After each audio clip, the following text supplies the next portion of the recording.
This video covers the complete factory reset process for the Acer Swift 14. Follow along to restore Windows and improve system performance with a fresh start. So this should hopefully be a pretty straightforward process, guys, and without further ado, let's go ahead and jump right into it. It's supposed to not delete your personal files.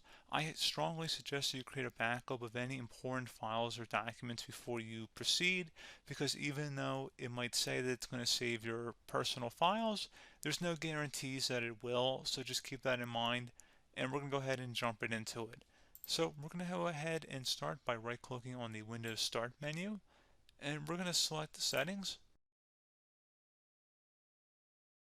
You want to select System, and then on the right side, scroll down until you get to Recovery. Reset Advanced Startup Previous Version of Windows. Go ahead and open that up. So we're going to start by going underneath Recovery Options, reset this PC. Choose to keep or remove your personal files, then reinstall Windows. Go ahead and select Reset PC. Underneath Choose an option, Keep My Files removes apps and settings but keeps your personal files. Now, like I said, there's no guarantee, but you still want to create a backup, but we are going to select that for today's tutorial here. And it's going to ask how would you like to reinstall Windows. I usually do a local reinstall, so that's what I'm going to select. And current settings is going to reinstall Windows from this device, and then we're going to select next again. This shouldn't take too long here, guys.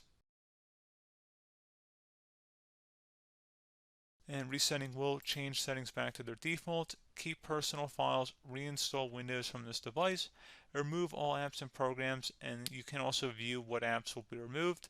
This will take some time and your PC will restart. These are the apps that will be removed, so take note of that. So you're definitely going to have to reinstall some stuff once it's done.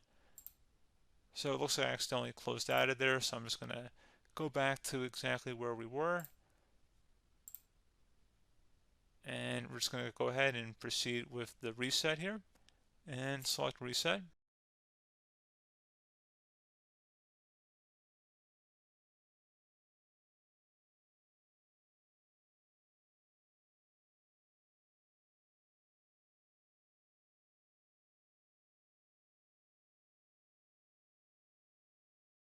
And there you go, guys. Should be simple as that.